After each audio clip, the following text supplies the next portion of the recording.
सभी को नमस्कार। Next unit second grade RPSC physics में फ्रिक्शन घर्षण वाली यूनिट है। यहाँ से आरपीएससी में 2 ही क्वेश्चन बनेंगे आपके, ठीक है। क्यों बनेंगे उसके पीछे का लॉजिक ये है कि एक तो यूनिट ये सबसे छोटी यूनिट है, ठीक है, और टॉपिक भी इसके अंदर जो दे रखे हैं वहाँ से क्वेश्चन ही 2 बनते हैं। परमानेंट 2 क्वेश्चन है फर्स्ट ग्रेड में, सेकेंड ग्रेड में वही 2 क्वेश्चन हर एग्ज़ाम में मिलते हैं, उनको आप स्टैंडर्ड मान सकते हो। तो इस चैप्टर को आप कम से कम समय में वो 2 क्वेश्चन कौन से बन रहे हैं वो मैं आपको बता देता हूँ। एग्ज़ाम में आपको वैसे के वैसे उसी पैटर्न के क्वेश्चन आपको मिल जाएंगे। तो उसको हम स्टार्ट करते हैं अपन। तो 2 क्वेश्चन कौन सा आएगा, एक तो मान लो इंट्रोडक्शन से आ सकता है। इंट्रोडक्शन से कैसे आएगा, स्थैतिक घर्षण, गतिक घर्षण, घर्षण के प्रकार, या फिर लुब्रिकेंट्स वगैरह से स्नेहक रूप से, तो वो भी इतना जस्ट इंट्रोडक्टरी टाइप अभी अपन चेक कर लेंगे। और दूसरा क्या है कि इनके ऊपर थोड़ा सा NLM जो न्यूटन की लॉ ऑफ मोशन था ना, आपका गति के नियम, या फिर चौथी यूनिट थी शायद, उस चौथी यूनिट को मिला के और घर्षण बल के साथ में एक क्वेश्चन और बन सकता है आपका, जो कि एग्जाम में पीछे कैसे किस टाइप का आया हुआ है वो अभी डिस्कस कर लेंगे, ठीक है। ये 2 ही क्वेश्चन आपके घर्षण बल में बनते हैं, ठीक है। स्टार्ट करते हैं। तो सबसे पहले तो आपका वही है कि वो घर्षण बल पे मैंने आपको 1 2 3 लगभग 5-6 पेज आपको लिख के दिए, ठीक है। इतना आरपीएससी के लिए पर्याप्त है। थोड़ा बहुत अगर आपको ऐसे लगे कि हाँ कोई थ्योरेटिकल क्वेश्चन और आए, तो राजस्थान बोर्ड की जो घर्षण वाला जो चैप्टर है 11वीं क्लास में, उसको थोड़ा सा इंट्रोडक्टरी टाइप, वहाँ पे भी ऐसा कोई इंपॉर्टेंट पॉइंट ऐसा कोई हो तो आप वहाँ से देख सकते हो। बाकी मुझे लगता नहीं, यहीं से काम हो जाएगा आपका, ठीक है। बस आपके पास एज ए थोड़ा सा ये है कि आपका कॉन्फिडेंस बनाए रखने के लिए आपके पास NCERT की बुक्स पास में रहती हैं तो ठीक रहता है, बस वो कॉन्फिडेंस के लिए है। बाकी वहाँ से इतना कोई रोल है नहीं, क्वेश्चन भी आप लगाओगे तो वहाँ से आपको मिल जाएंगे, ऐसी हो जाएगा, कोई दिक्कत नहीं, वही क्वेश्चन आपके आ रहे हैं। तो नया स्टार्ट करते हैं क्वेश्चन, तो वही है आपको बताऊँ मैं इंट्रोडक्शन टाइप में, ठीक है। सबसे पहली बात तो क्या है, फ्रिक्शन फोर्स घर्षण बल है क्या एक तरीके से। पहले तो पिछले वाले चैप्टर में आपने पढ़ा था कार्य ऊर्जा शक्ति में कंजर्वेटिव फोर्स और नॉन कंजर्वेटिव फोर्स, संरक्षी बल और असंरक्षी बल। तो घर्षण बल क्या है, असंरक्षी बल है। पहली बात यहां से हम स्टार्ट करते हैं, तो असंरक्षी बल है सबसे एक बात ये। और दूसरा सबसे इंपॉर्टेंट पॉइंट क्या है कि घर्षण बल कभी भी गति का विरोध नहीं करता है। एक सीधी सीधी लाइन गति का विरोध नहीं करता है। ये 2 सरफेस हैं, एक यहाँ पे खुरदरा सरफेस है, दूसरा इसके ऊपर कोई बॉक्स रख रहे हो आप, और इसको आप इधर खिसका रहे हो, तो इन दोनों पृष्ठों के बीच की जो आपेक्षिक गति हो रही है उसका विरोध करता है। घर्षण बल हमेशा किसका विरोध करता है, 2 पृष्ठों के बीच की आपेक्षिक गति का विरोध करता है। ये आपको समझने वाली बात, ठीक है। ये 2 पॉइंट थे, असंरक्षी बल है, आपेक्षिक गति का विरोध करता है। तीसरा पॉइंट इंट्रोडक्शन का घर्षण का क्या है कि घर्षण बल जो है वो सेल्फ एडजस्ट होने वाला बल है, यानी स्व समंजित बल है। इसका क्या अर्थ हुआ, सेल्फ एडजस्टेबल फोर्स। इसका अर्थ ये हुआ कि मान लो ये आपका फ्रिक्शनल फोर्स है, आप मान लो 20 न्यूटन का बल लगा रहे हो, और घर्षण की वजह से मान लो इसका आपेक्षिक गति का विरोध इधर लग रहा है, ठीक है, और उसका वो परमानेंटली इसके घर्षण गुणांक की वजह से मान लो 40 न्यूटन का आ रहा है, ठीक है, और ये 20 न्यूटन आप इधर लगा रहे हो, जबकि घर्षण की वजह से ये वस्तु यहाँ से इसको 40 न्यूटन से ज़्यादा चाहिए इसको खिसकाने के लिए। तो जब तक ये सरक नहीं रहा है, इसको खिसक नहीं रहा है, इसके ऊपर फिसलना प्रारंभ नहीं करता है, तब तक ये 40 न्यूटन का, इसका मतलब ये घर्षण बल जो है ना, आपको क्वेश्चन एग्जाम में पूछ ले कि हाँ ये 20 न्यूटन का बल इधर लगा रहे हो, आप बाह्य बल लगा रहे हो, और इसके घर्षण गुणांक का मान ये है, इसका द्रव्यमान ये है, उसकी वजह से फिर आप घर्षण बल इस डायरेक्शन में वो कैसे आएगा भी चेक कर लेंगे। इधर आ रहा है मान लो 40 न्यूटन, तो फिर इस पे आरोपित घर्षण बल का मान क्या होगा। ऑप्शन आप लोग क्या लगाओगे, पहला ऑप्शन होगा 40 न्यूटन। क्वेश्चन कैसे होता है मैं आपको बता देता हूँ कि ये आपका है, इधर मान लो 20 न्यूटन का बल लग रहा है, और घर्षण बल जो है ये है 40 न्यूटन। कैसे आया 40 न्यूटन? उसके लिए भी जैसे मान लो घर्षण के जो प्रकार हैं आप, एक होता है स्थैतिक घर्षण,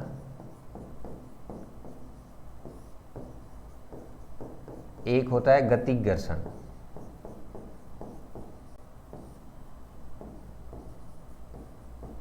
स्टैटिक फ्रिक्शन और काइनेटिक फ्रिक्शन, और काइनेटिक फ्रिक्शन, और इसी का फिर इनके बीच में जो आता है उसको बोलते हैं सीमांत घर्षण, लिमिटिंग फ्रिक्शन। ये हो गया आपका लिमिटिंग फ्रिक्शन। बस यहीं से क्वेश्चन बनता है। 3 नाम हैं, ये हो गया आपका पहला, दूसरा और इनके बीच का पॉइंट। ठीक है। स्थैतिक घर्षण मतलब वो अवस्था है एक तरीके से घर्षण में, जब वस्तु फिसलना उस खुरदरे सरफेस पे, पृष्ठ पे, और उसका गति तब तक आरंभ नहीं होती है, यानी स्थिर अवस्था में जो लग रहा है वो स्थैतिक घर्षण हो गया। यानी यहाँ पे आप 20 न्यूटन लग रहे हो, फिर भी ये खिसक नहीं रहा है, यहाँ से सरक नहीं रहा है, तो भी इस पे यानी कौन सी स्थिति लगेगी? स्थैतिक घर्षण की लगेगी। ठीक है। और ये स्थैतिक घर्षण की अवस्था में क्या होगा कि जो घर्षण बल का मान है वो हमेशा जो आप P आरोपित बाह्य बल लगा रहे हो उसके इक्वल होगा। कैसे? इसका मतलब ये 40 न्यूटन से ज़्यादा इसको खिसकाने के लिए चाहिए, उससे कम आप कोई भी बल यहाँ पे लगाओगे तो स्थैतिक घर्षण की अवस्था में रहेगा। समझने वाला पॉइंट, थ्योरेटिकल क्वेश्चन यहाँ से आ सकता है, बता रहा हूँ। और वो पॉइंट आपके समझ में आते ही ये चैप्टर का सबसे इम्पोर्टेंट एक क्वेश्चन आता है, जिसको हम गलतियाँ करके अक्सर गलती कर देते हैं, वो आपका कभी गलत नहीं होगा इन फ्यूचर कोई भी एग्जाम में आए। आप एक बार समझने का प्रयास करो कि स्थैतिक घर्षण का अर्थ ये है, ये वाली अवस्था के अंदर ये वस्तु जो है इस खुरदरे सरफेस पे, ये जो खुरदरा पृष्ठ है, इस पे इसकी गति आरंभ नहीं होती है। पहली बात, स्थैतिक घर्षण में गति आरंभ नहीं होती है, इसका मतलब यहाँ पे जो घर्षण बल मान लो कि 40 न्यूटन या फिर जो पूर्व निर्धारित यहाँ पे है, उससे कम आप बल लगा रहे हो तो इसकी गति प्रारंभ नहीं होगी। लेकिन आपको ये ऑप्शन में, क्वेश्चन में पूछा जाएगा कि ये मान लो घर्षण बल इधर 40 न्यूटन का लग रहा है, किसकी? घर्षण गुणांक की वजह से। मान लो कोई म्यू है घर्षण गुणांक, उसकी वजह से। ठीक है। और 20 न्यूटन का बल आप लगा रहे हो, तो इस वस्तु पे लगने वाला घर्षण बल का मान क्या होगा? ऑप्शन ए पहला 40 newton, option B 20 newton, option C 10 newton, और ऑप्शन डी इनमें से कोई नहीं। तो हम लोग क्या करेंगे? 40 न्यूटन लगा के आएंगे। ऐसा नहीं है, यही बात इंपॉर्टेंट है कि यहाँ पे घर्षण, स्थैतिक घर्षण बल जो है और लास्ट गति करने से जस्ट पहले की जो स्थिति है उसको लिमिटिंग फ्रिक्शन, सीमांत घर्षण कहते हैं। उस समय तक की अवस्था में जो घर्षण बल है वो हमेशा बाह्य बल जो है उसके बराबर होगा। ठीक है। यानी इसका मान एडजस्टेबल है, ये 40 न्यूटन परमानेंट नहीं है। इसका मान डिपेंड करेगा कि अगर तब तक ये मतलब गति नहीं कर रही है, तब तक आपका ये जो 40 न्यूटन है इसका मान एडजस्टेबल रहेगा। अगर यहाँ पे आप 10 न्यूटन लगा रहे हो तो घर्षण बल का मान 10 न्यूटन आएगा। यहाँ पे 20 न्यूटन लगा रहे हो तो घर्षण बल का मान 20 न्यूटन आएगा। 30 न्यूटन लगा रहे हो तो 30 न्यूटन आएगा। 40 न्यूटन लगा रहे हो तो 40। जैसे ही 40 से ऊपर जाओ उसके बाद में फिर घर्षण बल का मान वो गति घर्षण में काइनेटिक फ्रिक्शन के अकॉर्डिंग फिर आप जो वैल्यू आएगा फिर गति का समीकरण लग जाएगा, न्यूटन की गति का समीकरण। ठीक है। तो उसके लिए अपन ये 3 पॉइंट आपको समझना है कि जब तक गति प्रारंभ नहीं करे स्थैतिक घर्षण हो जाए, और स्थैतिक घर्षण में घर्षण बल का मान क्या होगा? हमेशा जो बाह्य बल लग रहा है उसी के बराबर होगा, यानी अपने आप को एडजस्ट कर रहा है। इसलिए मैंने आपको कहा कि ये सेल्फ एडजस्टेबल फोर्स है, यानी स्वतः समंजित बल है। ये घर्षण बल का सबसे इंपॉर्टेंट मतलब प्रॉपर्टी है ये। जब तक गति प्रारंभ नहीं करे तब तक F इक्वल टू P, यानी बाह्य बल ये P आप लगा रहे हो और ये घर्षण बल अपने आप इसके साथ एडजस्ट कर रहा है। 20 न्यूटन है तो 20 न्यूटन ही होगा घर्षण बल का मान, तो ऑप्शन ए नहीं होगा, ऑप्शन बी सही होगा। ये है। दूसरी बात, जैसे ही गति प्रारंभ करने से लास्ट जो लिमिटिंग केस है वहां पे सीमांत, उसको आपने सीमांत घर्षण बोल दिया। ठीक है। यानी घर्षण, स्थैतिक घर्षण का अधिकतम मान जो है जिसके जस्ट ऊपर आप थोड़ा सा इस बल को और लगाओगे तो फिर वो गतिक घर्षण। उसके बाद में क्या होगा? जो गति करते हुए अवस्था में जो घर्षण लग रहा है वो हमेशा गति घर्षण होगा, और उसका मान तो हमेशा आपको इसके एग्जाम्पल समझने से पता चल रहा है कि गति घर्षण गुणांक मान लो म्यू के है, स्थैतिक घर्षण गुणांक या सीमांत घर्षण गुणांक है म्यू एस है, तो म्यू के का मान तो हमेशा म्यू एस से कम ही होगा। कहने का मतलब किसी वस्तु को गति को प्रारंभ करना ज़्यादा मुश्किल है, और गति की अगर गति हो चुकी है और उसको निरंतर रखना वो कम मुश्किल है। यहाँ से पता चल रहा है कि गतिक घर्षण गुणांक का मान हमेशा स्थैतिक घर्षण गुणांक से कम होता है, और उसी से हम कंक्लूजन क्या निकाल सकते हैं कि किसी वस्तु की गति को प्रारंभ करना ज़्यादा मुश्किल है, और उसकी गति को एक बार प्रारंभ कर दिया उसके बाद में उसको निरंतर रखना, उसमें आपको कम बल लगाने की आवश्यकता पड़ेगी, क्योंकि गति घर्षण का गुणांक का मान कम होता है। ठीक है, अब इसके लिए इसको थोड़ा सा और समझने की बात करें। चलो वापस स्टार्ट करते हैं गति घर्षण गुणांक में। तो फिर आपको क्या मिल रहा है, मान लो ये आपका m द्रव्यमान का कोई ब्लॉक है, खुरदरी सरफेस सतह पे रखा हुआ है। ठीक है, और यहाँ पे आप कोई बल लगा रहे हो या F या P लगा रहे हो आप कुछ भी। ठीक है, इसका द्रव्यमान है m, तो नीचे की ओर गुरुत्वाकर्षण बल mg, W बराबर इसका भार को संतुलित करने के लिए क्या हो जाएगा, अभिलंब प्रतिक्रिया बल R मान लो, N मान लो, जो भी आपको ठीक लगे। ठीक है, संतुलन की अवस्था में, और अभिलंब प्रतिक्रिया बल सदैव इस तल के लंबवत लगेगा, यानी द्रव्यमान नीचे की ओर तल के लंबवत, अभिलंब प्रतिक्रिया बल सदैव इन दोनों के ये जो तल है इसके लंबवत लगेगा। तो ये हो गया R = N। और अब आप इधर बल लगा रहे हो तो इन दोनों की आपेक्षिक गति के विरोध में घर्षण बल किधर लगेगा, ये, इसको नाम दे दिया Fs। ठीक है, और इस Fs जो है ये मान डिपेंड करता है किस पे, अभिलंब प्रतिक्रिया बल R पे।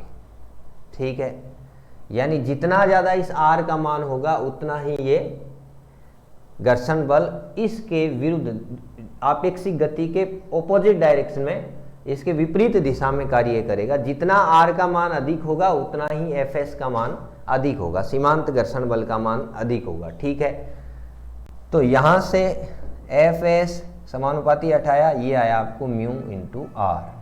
ठीक है, और ये म्यू क्या है, R को भी और अच्छे से आप लिखो तो Fs = म्यू × R की वैल्यू क्या है, संतुलन की अवस्था में ये है mg। ठीक है, ये फॉर्मूला आपको हमेशा कीप इन माइंड, हमेशा याद रखना है।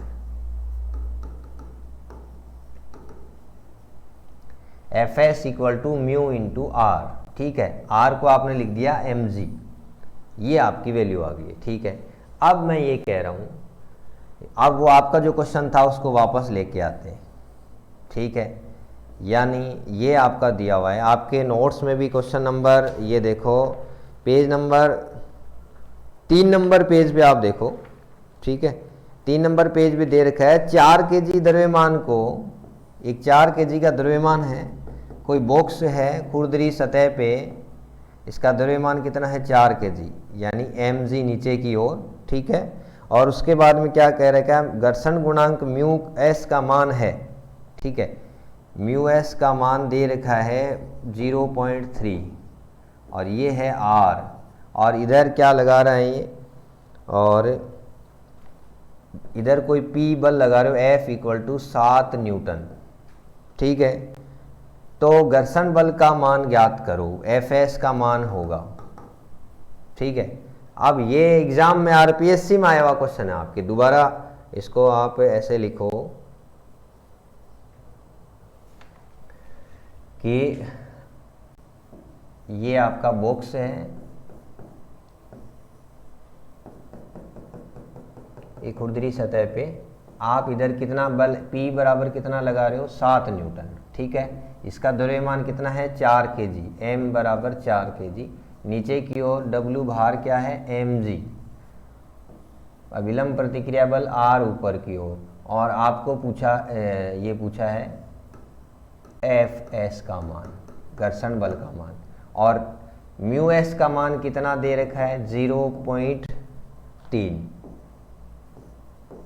पहली बात। ठीक है, ऑप्शन क्या है, एक तो दे रखा है कितना 12 न्यूटन, ऑप्शन बी है 7 न्यूटन, ऑप्शन सी है 5 न्यूटन, ऑप्शन डी है इनमें से कोई नहीं। एक टाइप ऑफ क्वेश्चन का आरपीएससी में आपको ये मिलेगा ही मिलेगा, कुछ भी कर लो, इसमें डिजिट चेंज हो सकती है, थोड़ी लैंग्वेज को बदल सकता है, लेकिन कंसेप्ट आपको सेम पैटर्न ये का ये मिलेगा आरपीएससी में, आप मान के चलो। क्या क्वेश्चन है कि एक 4 किलोग्राम द्रव्यमान का एक ब्लॉक है जो खुरदरी सतह पे इधर की ओर इस पे रख के 7 न्यूटन का बल इस दिशा में लगाया जा रहा है, ठीक है, और स्थैतिक घर्षण गुणांक का मान दिया हुआ है 0.3। ये मात्रकहीन विमाहीन राशि है, इसलिए कोई मात्रक नहीं लगा हुआ है, ठीक है। तो घर्षण बल का मान क्या होगा, तो जाहिर सी बात है दिशा से ये तो आपको पता चल ही गया होगा कि इधर की ओर किसका आ रहे हो, तो आप एक सी गति का विरोध करेगा तो घर्षण बल उस डायरेक्शन में होगा, एक बात। दूसरी बात, इसका मैग्नीट्यूड, इसका परिमाण कितना होगा, ये 4 ऑप्शन आपको करना है। तो सबसे पहली बात तो आपको अभी अभी आपने किया है, घर्षण बल एफ एस इक्वल टू, जैसे ही घर्षण बल का आपको क्वेश्चन पूछा आपके दिमाग में एक पॉइंट सबसे पहले आ जाना चाहिए, म्यू इंटू आर, ठीक है। F S equal to mu into R की जगह आपने क्या लिखा, M G, R equal to M G है, तो यहां से एफ एस इक्वल टू क्या मिला आपको, म्यू का मान 0.3, एम का मान 4, जी का मान 10, ठीक है। तो लगभग आपको क्या मिल रहा है, 12 न्यूटन। ये घर्षण बल की जो लिमिटिंग जो वैल्यू है, इसकी अधिकतम कितना घर्षण बल इधर की ओर ये लग सकता है, वो लिमिटिंग केस है 12 न्यूटन। अब आप कितना लगा रहे हो, 7 न्यूटन, ठीक है, ये आपको समझने वाली बात है। पहला ही ऑप्शन 12 न्यूटन है, आप F S equal to mu S R कर रहे हो तो 12 न्यूटन आपको मिल रहा है। तो यहां पे ये बारीक सा कंसेप्ट है, इसको समझने की जरूरत क्या है कि F S equal to mu S into R, ये इसकी लिमिटिंग वैल्यू है 12 न्यूटन, ठीक है। 12 न्यूटन तक ये कह रहा है कि आप इधर लगाओगे तो ये नहीं जाने देगा इसको आगे, ठीक है, और हम कितना लगा रहे हैं, 7 न्यूटन। तो फिर घर्षण बल की क्या मैंने एक प्रॉपर्टी बताई आपको, ये है घर्षण बल स्वसंबंधित बल है, ठीक है, सेल्फ एडजस्टेबल फोर्स है, यानी जितना आप बाह्य बल लगा रहे हो एफ इक्वल टू पी, अगर ये सरकना प्रारंभ नहीं किया है, गति प्रारंभ नहीं की है, तो एफ इक्वल टू पी हो जाएगा। तो यहां से आपकी वैल्यू 12 न्यूटन है, इसका मतलब आपका जो एफ एस है घर्षण बल लिमिटिंग केस में ये बड़ा है किससे, पी से, इसका मतलब जो घर्षण बल है उसकी वैल्यू भी क्या हो जाएगी, पी के बराबर हो जाएगी। अर्थात अब की बार इस क्वेश्चन में घर्षण बल का मान क्या होगा, 7 न्यूटन नहीं होगा, 12 न्यूटन नहीं होगा, 7 न्यूटन आंसर होगा। ये आपके ऑप्शन में दे रखा है। इसका मतलब जब तक वस्तु स्थिर रहेगी तब तक घर्षण बल का यहाँ पे आपको सेल्फ एडजस्ट करना है। ये जो वैल्यू है 12 newton, F S equal to mu S R, फॉर्मूले से 12 न्यूटन आ रहा है, लेकिन ये आ क्या रहा है ये भी तो आपको समझना है ना। ये लिमिटिंग केस है, इसका सीमांत जो वैल्यू है, मान है, सीमांत मान, सीमांत घर्षण का जो मान है, यानी मैक्सिमम एफ एस का मान कहां तक हो सकता है, 12 न्यूटन तक हो सकता है। इस घर्षण गुणांक 0.3 और एम की वजह से एम जी, तो म्यू एम जी की वैल्यू 12 इधर की ओर 12 न्यूटन तक का ये विरोध कर सकता है। उसके बाद में ये वस्तु उससे ज्यादा लगाओगे तो गति प्रारंभ कर देगी, ठीक है, और गति प्रारंभ कर देगी तो उसके बाद में फिर आपको ये इसकी लिमिटिंग वैल्यू फिर दूसरा फॉर्म, तो जब तक गति प्रारंभ नहीं करे इसका मतलब इसको सेल्फ एडजस्ट करना है। सेल्फ एडजस्ट करना मतलब 12 न्यूटन अगर आ गया, वो 7 न्यूटन है, तो फिर ये 7 न्यूटन ही लगेगा उसके बराबर, ताकि वस्तु विराम में रहेगी। क्यों, ये साम्यावस्था का सिद्धांत है कि ये अगर आप इधर 12 न्यूटन लग रहा है और इधर 7 न्यूटन लग रहा है तो नियमानुसार तो इधर जाना चाहिए, लेकिन नहीं जा रहा है। इसका मतलब क्या है, ये सेल्फ एडजस्ट हो रहा है, ये भी 7 न्यूटन इधर लग रहा है, 7 न्यूटन इधर लग रहा है, तो आपका ऑप्शन ये हो जाएगा। ये क्वेश्चन आपको आरपीएससी में मिलेगा।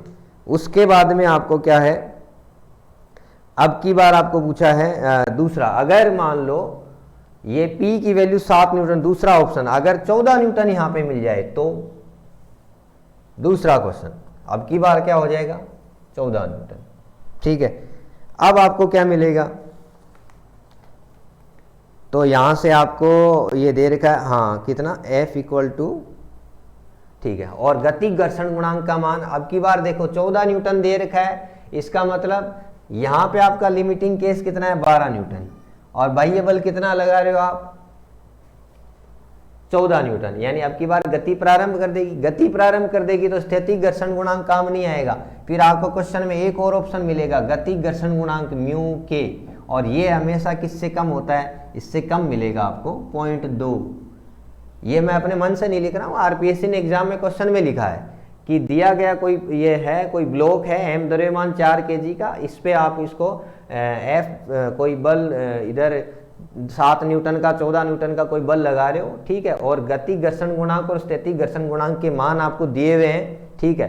जब तक इसकी गति नहीं हो, लिमिटिंग केस हो, तब तक सीमांत घर्षण की अवस्था तक तो आप इसको यूज करोगे, और जैसे ही मान लो इसका मान 14 न्यूटन यानी मैक्सिमम आपके 12 न्यूटन की सीमा से पार जा रहा है, तो फिर आपको ये गति घर्षण गुणांक, तो अब की बार सिंपल वही वैल्यू यहाँ पे म्यू एस की जगह क्या कर दोगे, म्यू पी।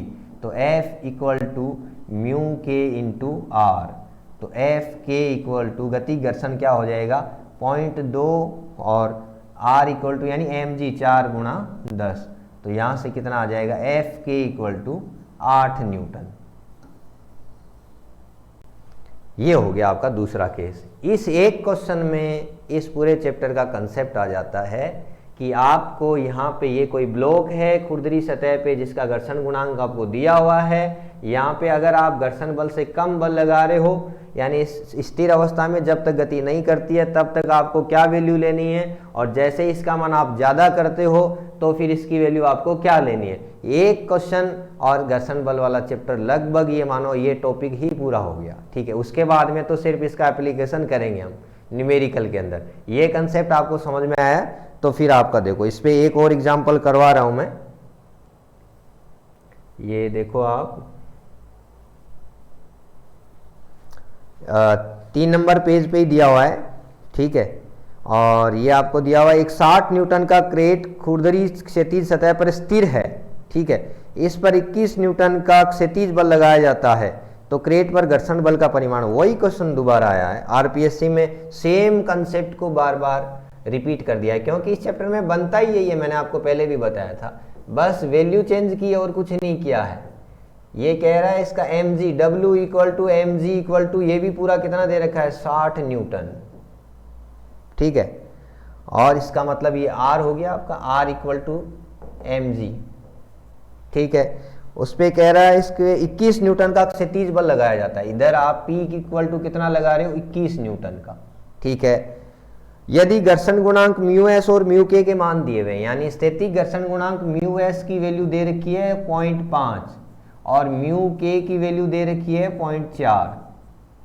आपको क्या पूछा है, क्रेट पर घर्षण बल का परिमाण है, एफ घर्षण बल का मान पूछा है आपको। ऑप्शन दे रखे हैं 4, कौन कौन से हैं, ए ऑप्शन है 9 न्यूटन, बी ऑप्शन है 21 न्यूटन, और सी ऑप्शन है 24 न्यूटन, और डी ऑप्शन है आपका 30 न्यूटन। 3 नंबर पेज पे देखो अनसोल्ड एग्जाम्पल है जिस पे टिक कर रखा है, ठीक है, 21 न्यूटन। अब आपको सबसे पहले क्या चेक करना है, F S equal to mu S into R, घर्षण बल इधर की ओर लगेगा, ठीक है। अब वो कौन सा केस है, आपको स्थैतिक घर्षण वाला केस है या गति घर्षण वाला केस है, वो आपको चेक करना है।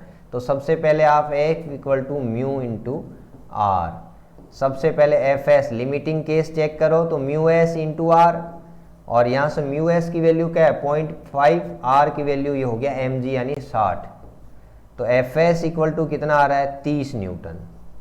इसका मतलब लिमिटिंग केस जो है इसकी खुद की ताकत कितनी है 30 न्यूटन से पहले तो ये खिसकने ही नहीं देगा, और आप कितना लगा रहे हो 21 न्यूटन। इसका मतलब ये वस्तु क्या रहेगी, विराम अवस्था में रहेगी। विराम अवस्था में रहेगी तो इस पे घर्षण बल जो है वो स्वयं समंजित हो जाएगा, और जितना P लग रहा है उतना ही इधर F इक्वल टू P आपको मिल जाएगा इस वाले केस में। तो यहाँ से आपको F कितना लगा रहे हो 21 न्यूटन, तो यहाँ से आपको 21 न्यूटन मिल जाएगा। चौथा ऑप्शन कुछ लोग 30 न्यूटन भी करके आएंगे, वो गलत है, ठीक है। क्यों, यहाँ पे वैल्यू 30 न्यूटन से कम आती, मान लो 10 न्यूटन, 12 न्यूटन, 19 न्यूटन, 20 न्यूटन, 21 से कम वैल्यू आती, तो फिर आप क्या लगाते म्यू के इंटू आर, वहां पे गति प्रारंभ हो जाती, गति प्रारंभ होते ही आपके फिर यहाँ पे म्यू एस की जगह म्यू के इंटू आर आ जाता है, फिर जो वैल्यू आती वो आप कैलकुलेट करके यहाँ पे ऑप्शन में मिल जाता। तो ये दूसरा क्वेश्चन, ये भी आरपीएससी में आपका आया हुआ है, ठीक है। उसके बाद में नेक्स्ट क्वेश्चन देखो आप, 3 नंबर, ये कौन सा पेज है, हाँ पहला दूसरा तीसरा, 3 नंबर पेज पे ही देखो। एक समतल सड़क के अनुदिश 500 केजी का एक घोड़ा, अच्छा नहीं, इससे जस्ट नीचे वाला एक क्वेश्चन हो रहा है। 40 न्यूटन भार का एक क्रेट खुरदरी क्षैतिज सतह पर स्थिर है और इस पर 12 न्यूटन का क्षैतिज बल आरोपित किया जाता है यदि घर्षण गुणांक, आरपीएससी में सेम क्वेश्चन, सिर्फ संख्या चेंज हुई है, डिजिट चेंज हुआ है। 40 न्यूटन, पहले 60 न्यूटन था, वहां 40 कर दिया, 21 न्यूटन था, वहां पे 12 न्यूटन है। सेम क्वेश्चन है, आपको करना है, ठीक है ये। उसके बाद में एक और नया क्वेश्चन क्या है, 130 न्यूटन का क्षैतिज बल 10 किलोग्राम के स्थिर द्रव्यमान पर आरोपित किया जाता है यदि म्यू इक्वल टू 0.3 है तो द्रव्यमान का त्वरण होगा। अब की बार आपको क्या चेक करना है, देखिए ये क्वेश्चन भी आरपीएससी में आया हुआ है। एक ही टॉपिक कंसेप्ट था इसके अंदर, एक टॉपिक कंसेप्ट और आएगा, बस 2 में आपका चैप्टर पूरा हो जाएगा, ठीक है। ये आपको दे रखा है 10 केजी का द्रव्यमान, यानी W इक्वल टू mg, ठीक है। m का मान कितना है, 10 केजी, ठीक है। और क्षैतिज बल कितना लग रहा है, F इक्वल टू 130 न्यूटन, ठीक है। और ये कह रहा है कि इस अवस्था में गति कर रहा है, तो इसका त्वरण पूछा, यानी अब की बार यहाँ पे जो घर्षण बल लग रहा है ना, F चेक कर लेंगे ये लिमिटिंग या स्थिर है या गति करेगी, उसके लिए आप चेक कर लेंगे पहले। R चेक करने के लिए क्या करोगे, F S equal to mu into R, suppose करो तो F S equal to mu into R, mu का मान लो 0.3 है और आर का वैल्यू कितना है, mg यानी 10 गुणा 10, ठीक है। तो ये इतना F S equal to 30 newton आ रहा है और यहाँ पे 130 न्यूटन लगा रहे हो, इसका मतलब कोई मतलब नहीं है, ठीक है। यहाँ पे ये गति करना प्रारंभ कर देगी, ये 30 न्यूटन इधर लग रहा है, 130 न्यूटन इधर लग रहा है, इसका मतलब आपको न्यूटन की इक्वेशन ऑफ मोशन लगाना है क्या, F इक्वल टू ma, और F का मान क्या है 130 माइनस ये कितना आ रहा है 30, इक्वल टू m का मान कितना है 10 a, और यहाँ से कितना आएगा a equal to 100/10 equal to 10 metre प्रति सेकेंड स्क्वायर। आपका ऑप्शन है ये, एक ऑप्शन हो जाएगा, ठीक है। अब की बार क्या चेक करना है, करना नहीं, वही क्वेश्चन का आगे बस एक नया, इसी का नया रूप दे दिया, यानी अब की बार आपने देख लिया कि लिमिटिंग केस ही नहीं है, इसकी औकात 30 न्यूटन जितनी ही है और वहां पे आप लगा रहे हो 130 न्यूटन, इसका मतलब ये वस्तु स्थिर नहीं रहेगी, स्थिर नहीं रहेगी तो इसका मतलब ये स्थैतिक घर्षण गुणांक नहीं है, ये गतिक घर्षण गुणांक है, और गतिक घर्षण गुणांक है तो ये फिर देख लो 30 न्यूटन ये इधर की ओर है, 130 न्यूटन उधर की ओर है, तो बल का टोटल जो नेट फोर्स है, यहां इसको आपने क्या दे दिया, नेट फोर्स, कुल बल, वो F इक्वल टू ma होता है न्यूटन की गति का समीकरण, ये आपको लगाना है इक्वेशन ऑफ मोशन, ठीक है। गति का समीकरण F इक्वल टू ma, ठीक है। तो F नेट क्या है 130 minus 30 equal to ma, m का मान 10 kg आपको दिया हुआ है क्वेश्चन में, तो a इक्वल टू ये 10 मीटर प्रति सेकेंड स्क्वायर हो गया। ये आरपीएस में इतना छोटा क्वेश्चन यहाँ पे आएगा, कंसेप्ट आपको समझना है बस, ठीक है। उसके बाद में फिर है नेक्स्ट क्वेश्चन, अपने पहले तो घर्षण के इंट्रोडक्शन में आ गया, इंट्रोडक्शन में आपको 2 चीजें मिली, एक तो है स्थैतिक घर्षण, दूसरा आपको क्या मिला, गतिक घर्षण। एक सबसे इंपॉर्टेंट कंसेप्ट क्या था, स्थैतिक घर्षण की लिमिटिंग जो केस है F S equal to mu S into R, ये चेक करना है, इसकी वैल्यू ज्यादा है, जब तक वस्तु गति करना प्रारंभ नहीं करती है तो इसको आप एडजस्ट करना है इस बल को, और गतिक घर्षण इसका मतलब इसकी वैल्यू ज्यादा हो गई तो फिर एफ के इक्वल टू म्यू के इंटू आर, और यहाँ पे गति, ये क्या हो गया, गतिक घर्षण गुणांक हो गया। क्वेश्चन आपको मैंने बता दिया कि जिस एक ही टाइप का क्वेश्चन बन रहा है उसका कंसेप्ट आपको समझना है कि स्थैतिक घर्षण लिमिटिंग इसकी लास्ट वैल्यू क्या है, वहां तक कौन सा कंसेप्ट लगाना है, गति घर्षण गति प्रारंभ हो गई तो कौन सा कंसेप्ट लगाना है, ठीक है। एक ये आपका क्वेश्चन हो गया। दूसरा फिर ये एक क्वेश्चन और आता है, सेम इसी को थोड़ा सा न्यूटन की मैकेनिक्स के साथ जोड़ दिया। कैसे जोड़ दिया वो आप देखो कि एक क्वेश्चन है, पेज नंबर है 1 3 4 नंबर पेज पे, एक कार क्षैतिज सड़क पर V0 चाल से गतिशील है। यदि टायर व सड़क के मध्य घर्षण गुणांक म्यू है तो वह न्यूनतम दूरी जिसके बाद कार स्थिर हो जाएगी। पीछे वाला क्वेश्चन ही दोबारा है कि मान लो यही है, इसको आप थोड़ा सा ये v नोट वेग से गति कर रही है, ठीक है, और क्या दिया हुआ है, इसके मध्य घर्षण गुणांक दे रखा है म्यू, इसकी वैल्यू कुछ भी हो सकती है, ठीक है, और न्यूनतम दूरी यानी घर्षण इसका विरोध कर रहा है, घर्षण बल इसका ये हो गया आपका F, ये विरोध कर रहा है, और जब तक इसकी दोनों की वैल्यू इक्वल हो जाएगी, यहाँ पे आके मान लो ये विराम अवस्था में आ जाएगी, ठीक है। तो पहले ये ए त्वरण से इधर चल रहा है मान लो, तो जितना इसका विरोध कर रहा है ये इसके बराबर हो जाएगा, F equal to M A, ठीक है, और F को भी आप क्या बोलोगे, mu into R equal to M A, mu को भी लिखा आपने म्यू, आर को लिखा M G equal to M A. संतुलन की अवस्था में यही होगा ना, तभी तो ये रुकेगा, यानी जिस वेग से इधर की ओर गति कर रहा है, जितना उधर उसका त्वरण है इतना ही मंदन लगेगा, दोनों इक्वल होंगे तो विराम अवस्था में आ जाएगी। ये आपको समझना है, इसका तो जो रिजल्ट आएगा उसी को याद रखना है। यहाँ से आपको क्या मिल रहा है, एम से एम कट गया, ए इक्वल टू क्या मिल गया, म्यू इंटू जी। इसका मतलब ये जो घर्षण बल के द्वारा लगाया गया मंदन है ना, इसको रोकने के लिए, उसकी वैल्यू क्या है, म्यू इंटू जी।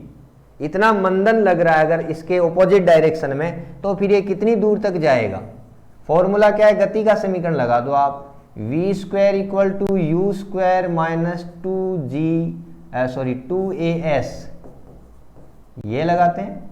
माइनस क्यों लगाया, यहाँ पे मंदन हो रहा है, ये घर्षण बल रोकने का प्रयास कर रहा है, और अंतिम वेग इसका हो गया मान लो 0, तभी तो ये विराम अवस्था में आएगा। और इसको ये क्वेश्चन में दिया हुआ है कितना, वी नोट स्क्वायर माइनस 2, और ए का मान क्या दिया हुआ है, म्यू इंटू जी, और एस का मान आपको पूछा है कि विराम अवस्था से आने से पहले कितनी दूरी तय करेगा। तो यहां से आपको क्या मिल रहा है, ये इधर आ जाएगा, S equal to V naught square upon 2 mu G. बहुत बहुत इंपॉर्टेंट फॉर्मूला मान लो, क्वेश्चन मान लो, डायरेक्ट रिजल्ट मान लो, सीधा का सीधा आपको एग्जाम में पूछेगा, V naught square upon 2 mu into G. ये आपको क्या क्वेश्चन है, क्वेश्चन की लैंग्वेज भी चेंज नहीं होगी आरपीएससी में, आप इसको मान के चलिए दूसरा टाइप ऑफ क्वेश्चन यही बन रहा है, ठीक है। एक टाइप ऑफ क्वेश्चन आपको बता दिया, दूसरा इसी में आपको क्या करना है, न्यूटन का गति का समीकरण लगाना है। क्या क्वेश्चन है, एक वाहन सड़क पर, इस वाहन की जगह कुछ भी वस्तु दे दो, ब्लॉक ले लो, द्रव्यमान ले लो, कुछ भी, और एक सड़क की जगह आप कोई खुरदरा सरफेस या सतह मान सकते हो, तो ये लैंग्वेज कुछ भी है उसको छोड़ो आप। वी नोट चाल से चल रहा है, यदि टायर व इसके सड़क के मध्य स्थितिक घर्षण गुणांक का मान दे रखा है म्यू। अब म्यू का मान 0.3, 0.4, 0.5 कुछ भी हो सकता है, वो आपको यहाँ पे रखना है, ठीक है। तो वह न्यूनतम दूरी जहां पे जाके वस्तु या वाहन को रोक दिया जाएगा, ये आपको, इसीलिए आपको वो बचपन में आप 7वीं 8वीं क्लास में पढ़ाते हो कि सड़क का घर्षण गुणांक ज्यादा होता है, इसलिए वाहनों के टायर उस पे फिसलते नहीं हैं, इसलिए गाड़ी जल्दी रुक जाती है। वही यहाँ पे इसको जितना कम बनाओगे, घर्षण गुणांक का मान जितना कम होगा यहाँ पे, ये दूरी उतनी ज्यादा होगी। यानी आप ब्रेक यहाँ पे लगाओगे और 100 मीटर जाके आगे 50 मीटर जो भी है, ज्यादा अधिक दूरी पर जाके गाड़ी रुकेगी।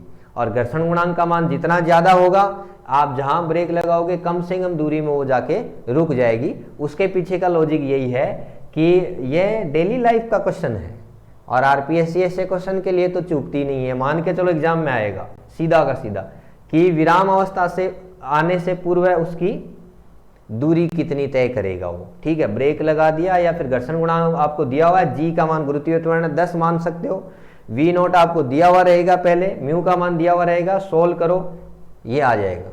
या फिर यहां से क्या पूछ सकता है, एस का मान दिया जा सकता है, म्यू का मान दिया जा सकता है, जी का मान आपको पता है, वी नोट का मान पूछा जा सकता है, या फिर आपको एस और वी नोट दे दे, म्यू का मान पूछा जा सकता है, ठीक है।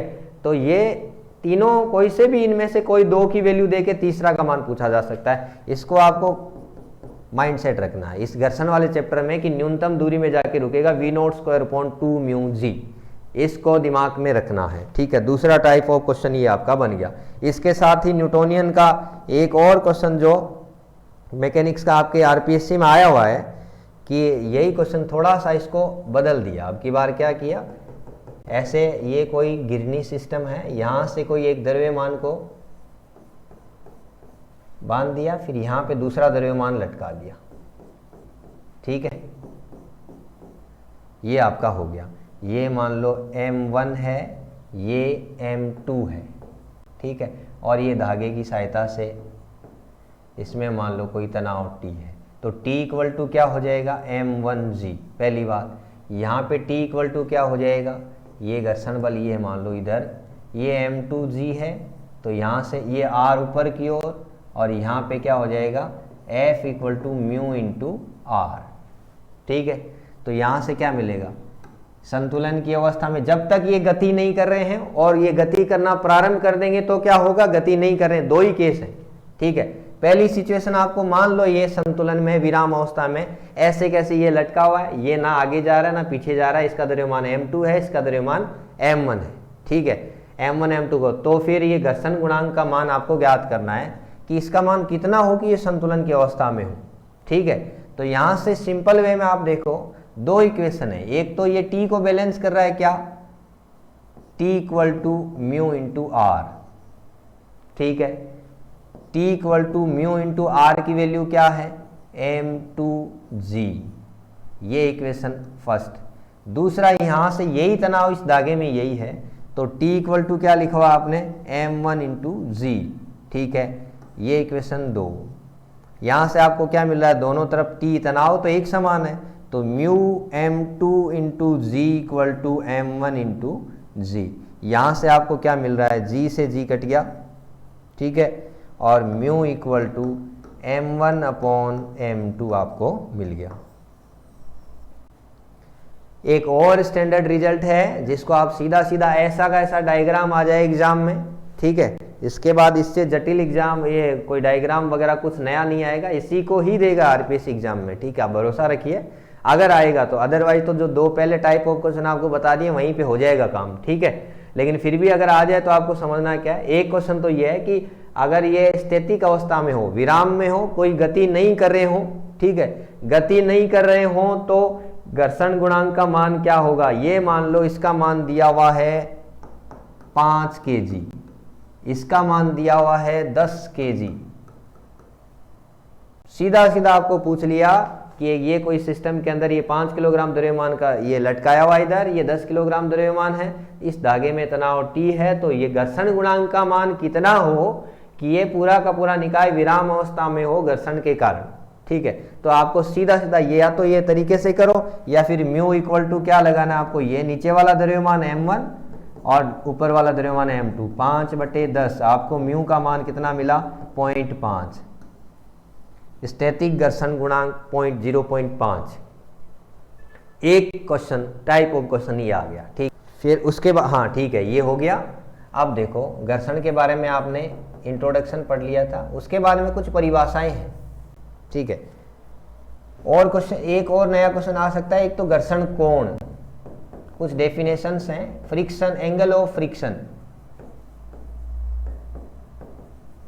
एंगल ऑफ फ्रिक्शन में आपको क्या करना है, सीधा सीधा ये पृष्ठ है, ये द्रव्यमान है M, ठीक है, ये अभिलंब प्रतिक्रिया बल R है, ठीक है, ये घर्षण बल F मान लो, और इन दोनों का जो रिजल्टेंट है कोई भी S मानो वो, तथा विलंब प्रतिक्रिया बल के मध्य का जो कोण है थीटा, इसको आपने घर्षण कोण नाम दिया है, ठीक है। इन दोनों का जो रिजल्टेंट है S, वैसे देखोगे तो आप सदिश रूप में निकालोगे तो S इक्वल टू क्या मिलेगा आपको, F² प्लस R² का अंडर रूट। क्यों, A² plus B² plus 2AB cos theta, तो उन दोनों के बीच में कोण कितना है, 90 डिग्री है, तो यहाँ से cos 90 का मान 0, तो A² प्लस B²। ये वेक्टर वाले चैप्टर से कर रहा हूँ मैं, देखो आपका वहाँ पे था एक वेक्टर था, P वेक्टर था, एक Q वेक्टर था, दोनों का रिजल्टेंट यहाँ से मिला था आपको P² plus Q² plus 2PQ cos theta, ठीक है। और इनके बीच में अगर 90 डिग्री का कोण हो जाता है, cos 90 का मान 0, तो आंसर कितना बचा, सिर्फ P² प्लस Q², यही तो मैंने लिखा है यहाँ पे। तो ये आपका घर्षण कोण थीटा, यानी अभिलंब प्रतिक्रिया बल तथा घर्षण बल दोनों का जो परिणामी है वो और अभिलंब प्रतिक्रिया बल के मध्य का जो कोण है वो आपका घर्षण कोण हो गया। ठीक है, इसकी वैल्यू कैसे निकालेंगे, वही यहाँ पे समकोण त्रिभुज है tan थीटा निकाल लो और कुछ नहीं है बस।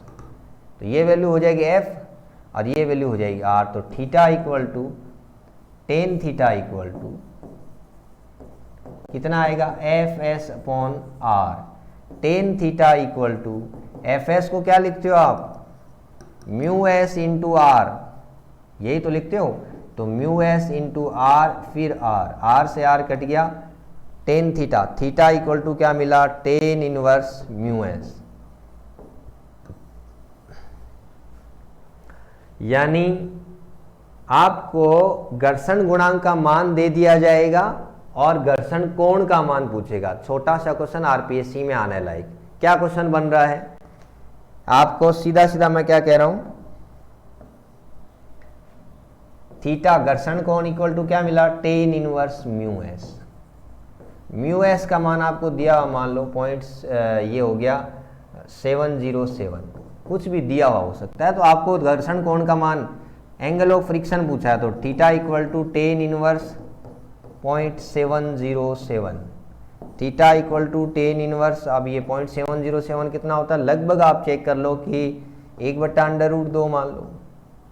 ठीक है, 1/√2 है या फिर 0.707। टेन 60 डिग्री का मान, टेन 45 डिग्री का मान कितना होता है, 1।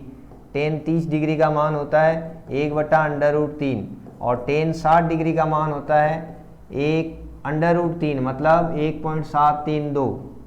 ठीक है, तो टेन 45.7 यानी 45 से भी कम आएगा और एग्जैक्टली आपको वैल्यू निकालना, तो फिर 0.707 की वैल्यू अपन फाइंड करके कर सकते हैं। तो यहाँ से थीटा का मान आ जाएगा, या फिर डायरेक्टली आपको यहाँ पे कुछ ऐसा मान दिया जाए, मान लो 1.732 या फिर कुछ वैल्यू दिया जाए आपको, तो वहाँ से भी आप उसका मान निकाल सकते हो। ठीक है, ये आपका हो गया घर्षण कोण।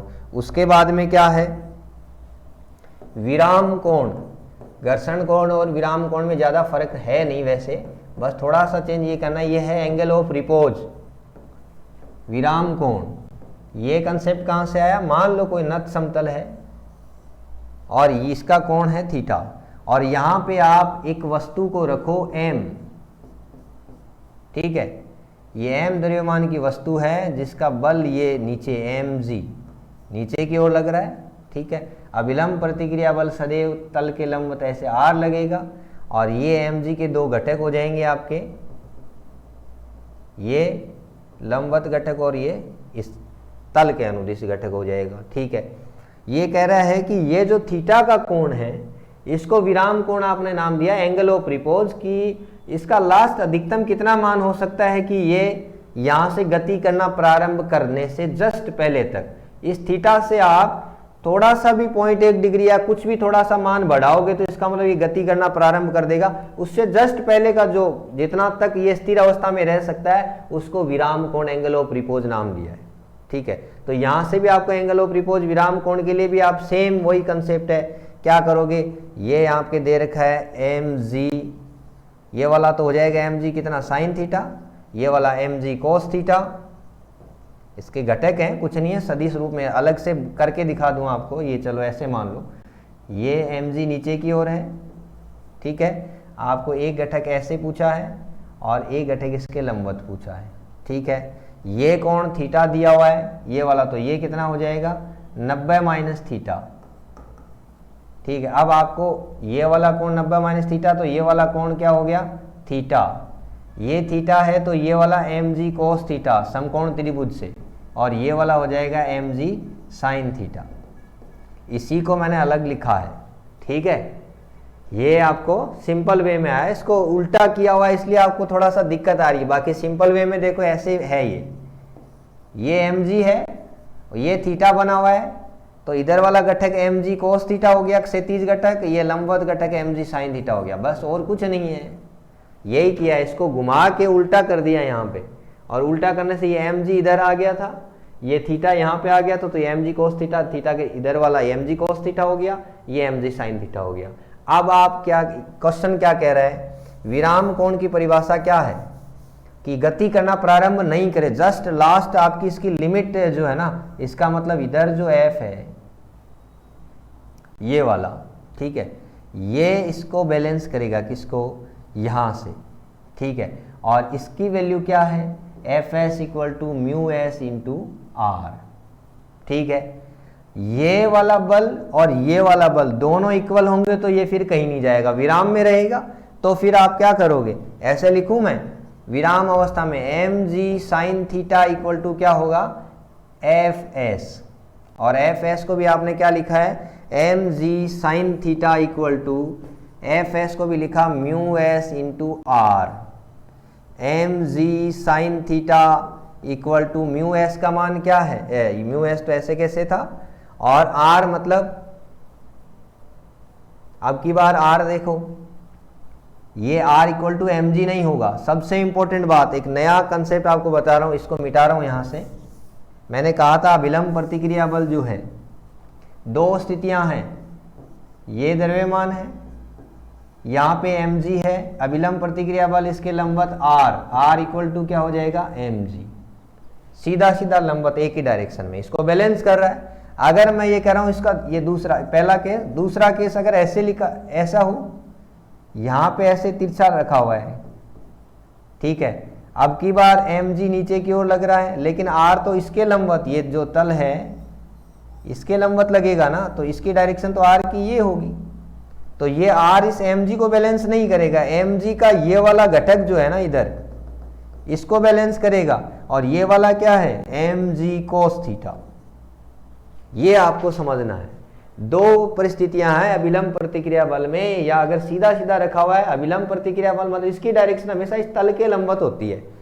अब इस द्रव्यमान की वजह से बाहर की दिशा कहाँ है, वो उसको, इससे कोई मतलब नहीं है, इसकी डायरेक्शन तो इसके बैलेंस में, तो इसकी डायरेक्शन में एग्जैक्ट ये नीचे की ओर है, तो r इक्वल टू mg हो गया। लेकिन यहाँ पे ये इसकी दिशा देखो, ये ऐसे झुका हुआ है, तो mg तो हमेशा नीचे की ओर रहता है, लेकिन r जो है वो इसके लंबवत है, तो इसके लंबवत होगा, इसका मतलब r किसको बैलेंस करेगा, इसको नहीं, इसका ये वाला घटक है mg, ये एक लाइन में है, mg cos थीटा को बैलेंस करेगा। ये समझने वाली बात है, ठीक है। तो यहां से आपको क्या लिखोगे, mg cos थीटा, यहां से क्या मिल रहा है, mg से mg कट गया, ठीक है, mu S equal to sine theta बटे कोस थीटा, टेन थीटा मिल गया,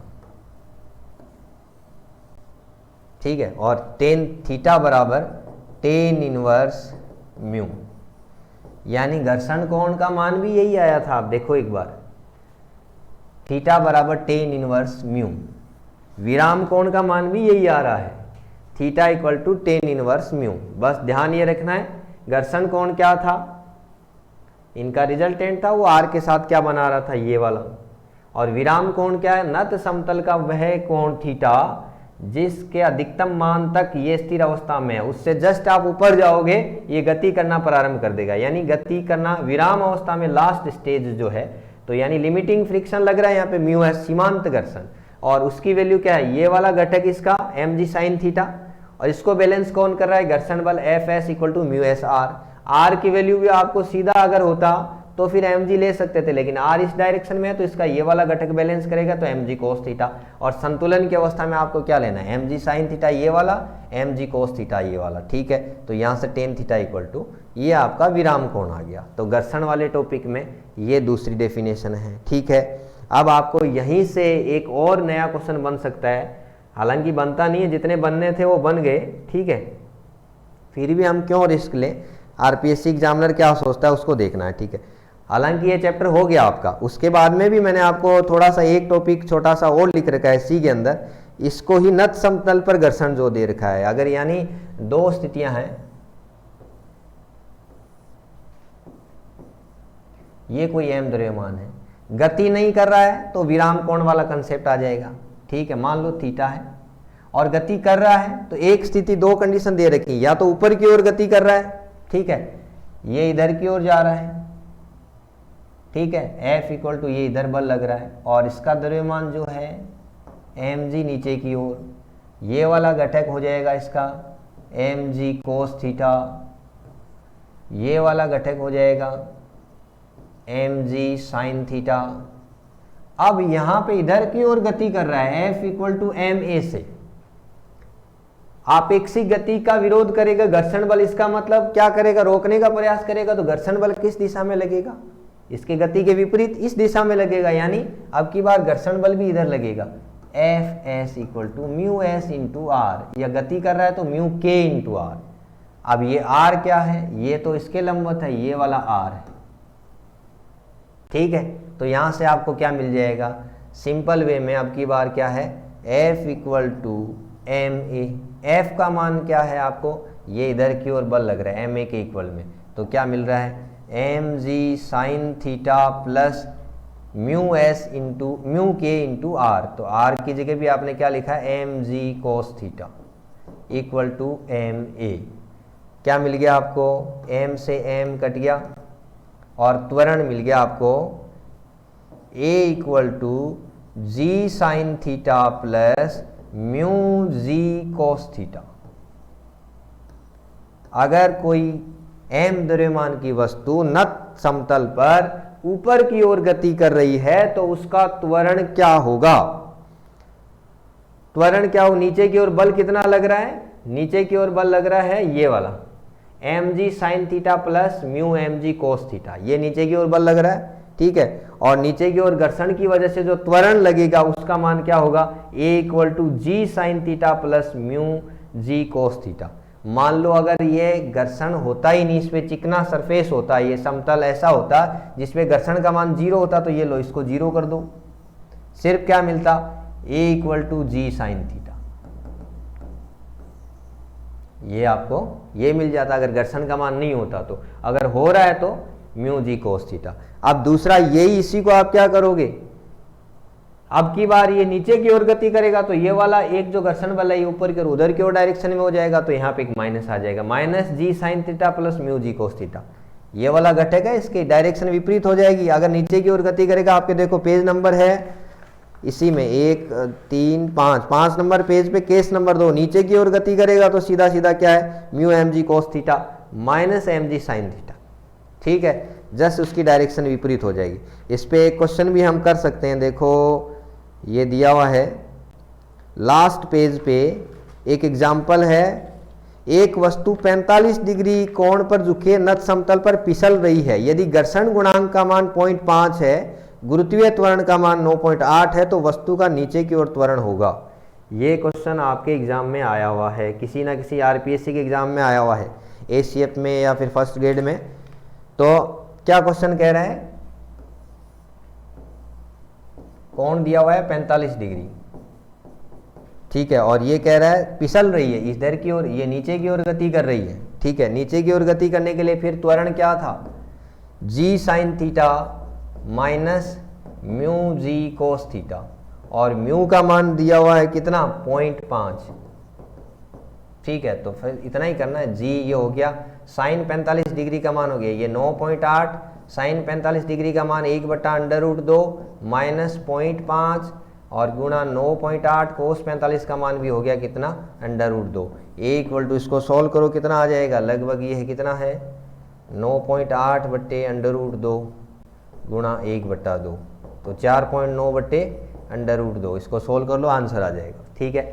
ये नत समतल पे हो गया, घर्षण के अंदर यही आपका बना था। इसके फिर छोटे छोटे थ्योरेटिकल क्वेश्चन दे रखे हैं कि स्थिति घर्षण के अधिकतम मान क्या हो जाता है, फिर सारे के सारे एक ही टाइप ऑफ क्वेश्चन बन रहे हैं, इसलिए आपको ज़्यादा प्रैक्टिस क्वेश्चन जो दिए हुए हैं 30 40 या 20 जो भी आपके प्रैक्टिस क्वेश्चन है वो आपको करने हैं, और इसका ये नोट्स कंप्लीट करना। इस चैप्टर में और क्या क्या हो गया देखो आप, दोबारा अपन समझते हैं बेसिकली शुरू से। मैंने बताया था इस चैप्टर में 2 ही टाइप ऑफ क्वेश्चन बनते हैं, ठीक है।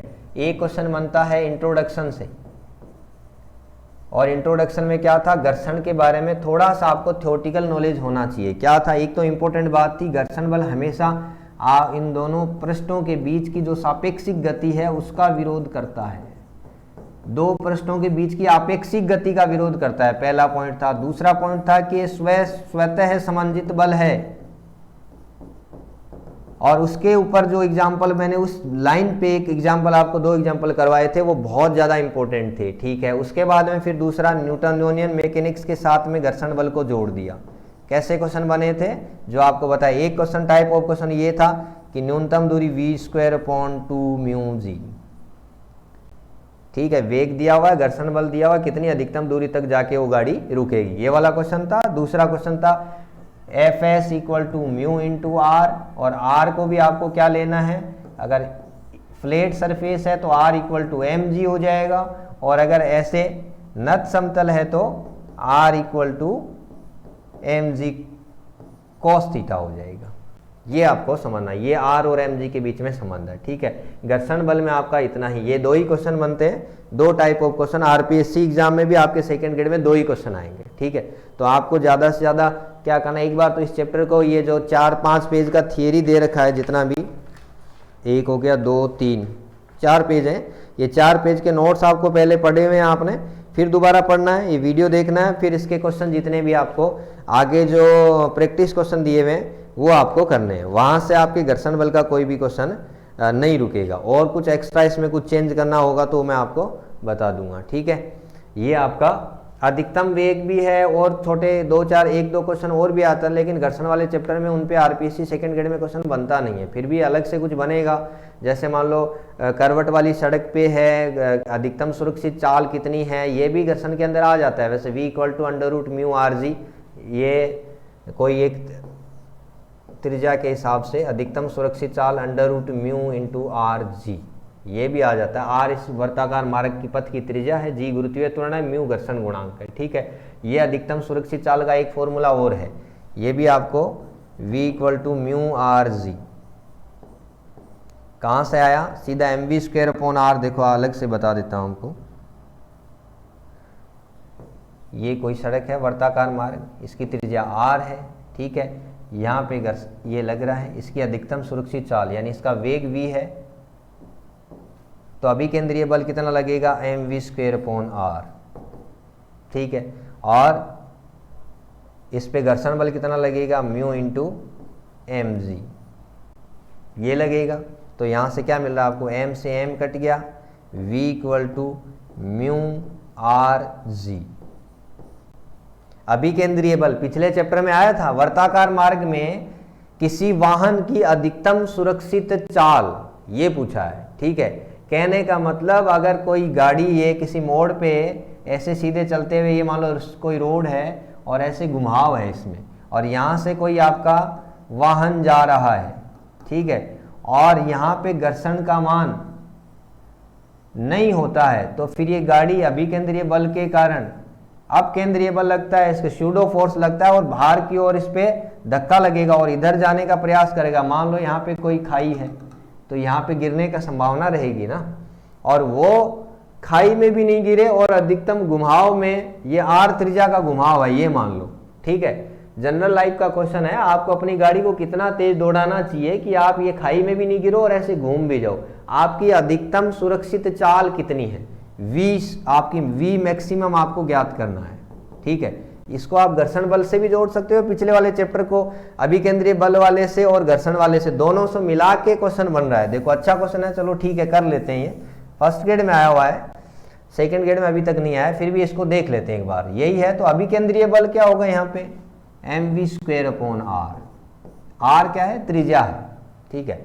इसको स्मॉल आर ले लो, क्योंकि उस आर का इस चैप्टर में आप क्या समझते हो, कहीं वो समझ लोगे क्या ये अभिलंब प्रतिक्रिया बल है, तो M V square upon R, ये अभिकेंद्रीय बल के इक्वल इधर कौन करेगा, घर्षण बल इसको समंजित करेगा एक तरीके से, तो ये हो जाएगा म्यू इंटू कैपिटल आर, और कैपिटल आर को भी आप क्या लिखते हो, म्यू इंटू एम जी, ठीक है।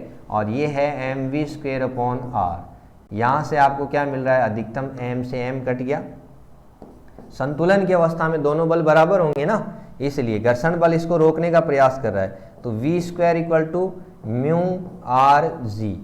यहाँ से v इक्वल टू क्या मिलेगा, म्यू आर जी। ये स्टैंडर्ड क्वेश्चन है। आपको कोई ऐसी घुमाव वाली सड़क है जिसकी त्रिज्या दे दी जाएगी, गुरुत्वीय त्वरण आपको पता है 9.8 या 10 मीटर प्रति सेकंड स्क्वायर लेना है, और घर्षण गुणांक दे दिया जाएगा उस रोड का, सड़क का, ठीक है। तो उस रास्ते का घर्षण गुणांक दे दिया जाएगा, फिर ये पूछ लेगा कि उस घुमावदार सड़क पे आपकी अधिकतम अपने वाहन को कितना तेजी से दौड़ा सकते हो कि आपका इस रास्ते से आप बाहर नहीं जाओ। अगर आपने उस लिमिट से ज़्यादा क्रॉस किया तो जा रहे थे आप ऐसे, लेकिन घुमाते समय आपका जो ये बाहर की ओर ऐसे आ जाएगा। यहाँ से ये वाला मार्ग होना चाहिए ऐसे था, ठीक है, लेकिन आपका वेग अधिकतम सुरक्षित चाल से ज़्यादा है तो ये आपको बाहर फेंक देगा। अब केंद्रीय बल जो हो गया आपका, ये घर्षण बल इसको बैलेंस ही नहीं कर पाया, इस वजह से अधिकतम सुरक्षित चाल आपको V मैक्सिमम इस चाल से चलना है। ये आपके नोट्स में नहीं लिखा, लेकिन फिर भी आप इसको ऐड कर लो, कोई दिक्कत नहीं है। V = √μ/r, ठीक है। यहाँ से भी एक क्वेश्चन आपका आ सकता है। इसके अलावा घर्षण बल में कुछ भी, घर्षण वाले चैप्टर में 2 क्वेश्चन बनते हैं, वो हो गए आपके, ठीक है।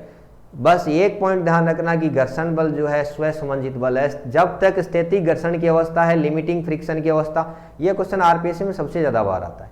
2 क्वेश्चन आएंगे तो एक तो यही आएगा, ठीक है, कि आपको वो पहला ही ऑप्शन होगा, आप क्या करते हो, सीधा Fs = μs × r करते हो और उसकी वैल्यू जो भी आती है सीधा रख देते हो। ये चेक ही नहीं करते हो कि वो विराम अवस्था में है या गति कर रही है। विराम अवस्था में है तो फिर उसको एडजस्ट करना है कि बाहर बाह्य बल कितना लग रहा है, 10 न्यूटन है तो फिर इसको भी 10 न्यूटन ही बताना है। इसकी वैल्यू फिर आप जो आ रही है वो कैलकुलेट करके वो नहीं बताना है। ये आपका घर्षण वाला चैप्टर पूरा हो गया। एक बार इसको रिवाइज कर लीजिए, फिर नेक्स्ट चैप्टर में मिलते हैं। धन्यवाद।